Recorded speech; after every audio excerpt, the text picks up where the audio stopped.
Convidamos agora para fazer uso da palavra o deputado federal Afonso Florencio, do PT da Bahia. Boa tarde. Boa tarde a todos, todas.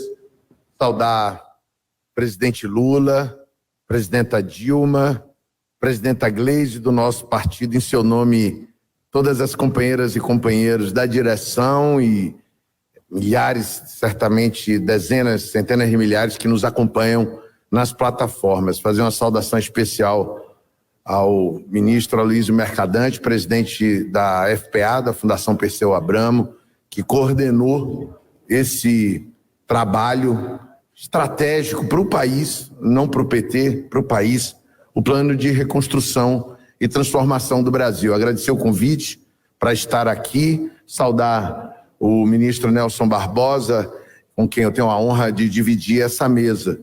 E me cabe aqui, então, muito rapidamente, apresentar onde está a proposta do PT de reforma tributária na conjuntura, no plano e no processo de reestruturação do Brasil, de reconstrução do Brasil. No plano, nós temos na página 79, para quem tiver a oportunidade, e como disse Aloysio, está disponível já na Fundação o meio físico. Na página 79 estão elencadas as medidas tributárias emergenciais, que é fundamentalmente a constituição de um fundo solidário para investimentos para a reconstrução do país e a saída da crise. Esse fundo será constituído com base na tributação de lucros e dividendos, na vedação da desoneração dos juros de capital, da dedução dos juros de capital próprio, na tributação também do aumento da contribuição sobre o lucro líquido do setor financeiro e do setor de mineração. O debate sobre reforma tributária está na conjuntura, está no Congresso. Ele é sempre tratado pelo governo e pela maioria parlamentar, pelo mercado, como um debate muito complexo, mas não é. A complexidade está nos corredores necessários para manter essa estrutura tributária que está aí, que ela faz com que classe média, trabalhadores, trabalhadoras, os que mais precisam do Estado, paguem impostos. E que os muito ricos, bilionários, não paguem. Peço que, por gentileza, inclua a primeira lâmina, a próxima, por favor. Nós temos aí, basicamente, a apresentação do que é a estrutura tributária brasileira. O sistema tributário brasileiro é muito ruim, porque é regressivo. O que é regressivo? Os mais pobres pagam tributos, e como eu vou tentar aqui rapidamente mostrar, os mais ricos não pagam os tributos. Além disso, ele é muito complexo, mas não é por acaso. Dizem, é um caos. É porque assim é permitido um planejamento tributário. Permite que quem é muito rico possa não pagar tributo. E quem é pobre fica obrigado a pagar tributo, e eu vou mostrar como isso acontece. E por último, ele ocasiona um desequilíbrio federativo, ou seja, os estados, os municípios que mais precisam de receita são os que menos têm receita. Bom, a reforma tributária que tramita no Congresso tem a marca de aprofundar as desigualdades tributárias, as desigualdades sociais. A proposta do governo, que é o PL, está aí, PL número 3887. Sabem o que ele faz? Ele aumenta os tributos dos serviços de uma média hoje de 3,5% para 12%. O governo diz que vai fazer uma proposta neutra, ou seja, que não vai ter aumento de carga tributária, mas ele está aumentando a carga tributária da dona de casa, do trabalhador que compra na loja da esquina, no mercadinho, um liquidificador, uma máquina de lavar. E, portanto, essa proposta, o 3887, está na gaveta, não tem condição política de passar.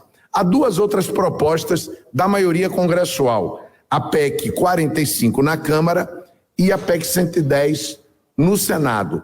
ambas reformulam um tributo que todo mundo, principalmente os mais pobres, pagam e pagam igual aos mais ricos. Quando compra um liquidificador, uma moto, um carro, uma máquina de lavar, paga o mesmo tributo que o mais rico paga quando adquire o mesmo produto. São os tributos que incidem nos bens de produto, nos produtos, chamados tributos indiretos, o ICMS, Imposto sobre Circulação de Mercadorias. A legislação diz que ele é cobrado na origem, mas ele também é cobrado no destino. Essa complexidade não é aleatória, é intencional. Ela faz com que o senhor, a senhora, o trabalhador, o jovem, quando consome, quando adquire um produto, ele paga o mesmo tributo que o rico.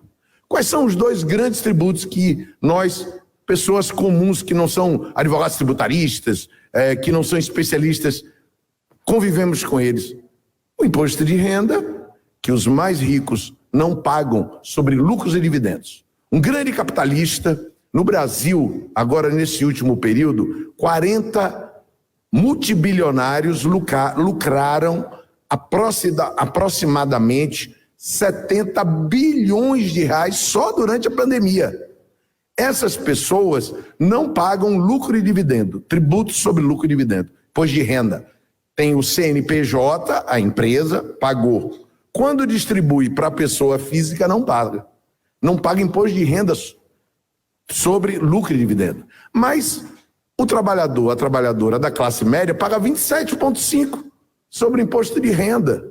Isso é o que precisa ser mudado. Por isso, nós propomos a reforma tributária justa, solidária e sustentável. Por gentileza, próxima lâmina. A proposta tributária justa, solidária e sustentável foi elaborada no âmbito do PT, e aqui eu tenho que registrar com a coordenação do Aloysio Mercadante, do Guilherme Melo, professor Guilherme Melo, que coordenou o programa Lula Haddad em 18, do Eduardo Faiani, que coordenou no âmbito técnico o trabalho de um conjunto de entidades que lutam por justiça fiscal no Brasil, e ali me permitam citar o Charles Alcântara, presidente da FENAFisco, mas junto da FENAFisco também o Instituto Justiça Fiscal, os auditores pela democracia, um conjunto de entidades, sem exagero, centenas e centenas de auditores fiscais, tributaristas, que conosco fizeram uma discussão, já acumularam durante décadas de estudos. O ano passado apresentaram a proposta de reforma tributária justa e solidária. E, através do Núcleo de Acompanhamento de Políticas Públicas do PT, do Núcleo de Economia do PT no Congresso, citar aqui o líder Rogério, o líder Enio, e a equipe da assessoria da Câmara e do Senado, Gilles na Câmara, Vilmar e Jean no Senado, e ali Luiz Gonzaga, Emílio, Raul, Fabiana, Hernânia, no Senado Bruno Moretti, Antônio Negromonte, Jorge Messias, Gustavo, com a equipe da Fundação Perseu Abramo do NAP, com a equipe das entidades da luta por justiça solidária, elaboramos uma proposta e no âmbito do PT incluímos um conjunto de dispositivos para além da tributação de lucro e patrimônio. Vocês veem na nossa apresentação, o centro da proposta é o que não está em nenhuma das outras propostas, que é a tributação de renda e patrimônio dos muito ricos, para podermos tirar os tributos da classe média, dos trabalhadores e das trabalhadoras, da micro e pequena empresa, que hoje são excessivos no país. Quem sustenta o país na forma de recolhimento de tributos são os trabalhadores e as trabalhadoras, os que mais precisam. Para sairmos da crise, temos a proposta emergencial que está aqui. E para construirmos um país justo, temos também uma proposta estrutural de reforma tributária. O centro, a tributação de renda e patrimônio, com a tributação do lucro e dividendo, o imposto de renda que o muito rico não paga, com a vedação, ou seja, a proibição de dedução, ou seja, não pagamento de juros sobre capital próprio, uma coisa que só no Brasil tem. O capitalista investe na empresa, Quando a empresa tem lucro, é considerado que é um juro que a empresa pagou a ele, e aí ele não paga tributo. Na nossa proposta, o capitalista bilionário vai ter que pagar no juro de capital próprio. Nós vamos suspender a dedução do juro de capital próprio. Além disso, importantes tributos para garantir a transição ecológica, a sustentabilidade ambiental. Com isso, nós vamos tributar a cadeia de petróleo e gás, voltar a reonerar o que foi desonerado no governo Temer do pré-sal, as multas que eles estão entregando o pré-sal, garantir também o piso da educação e da saúde na Constituição, porque eles derrubaram com a emenda constitucional 95, vamos garantir também constitucionalmente uma política de valorização do salário mínimo. Vocês sabem, nos 2 anos de Bolsonaro, o salário mínimo tem perda em relação à inflação, inclusive na PELOA para 2021. Então,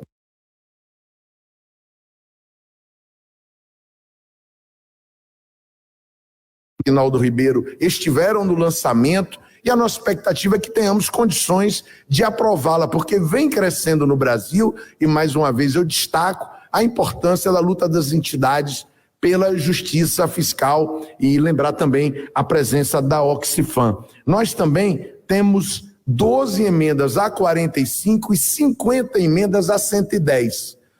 Estamos conduzindo a negociação com o líder Aguinaldo Ribeiro, obviamente pressionando e negociando, para que ele incorpore as contribuições da reforma tributária justa, solidária e sustentável, seja nos dispositivos presentes na emenda 45, seja nas suas 12 emendas específicas, seja na emenda 110, e que possamos contar com isso, com esses dispositivos dentro do texto do relator, o que facilita a tramitação.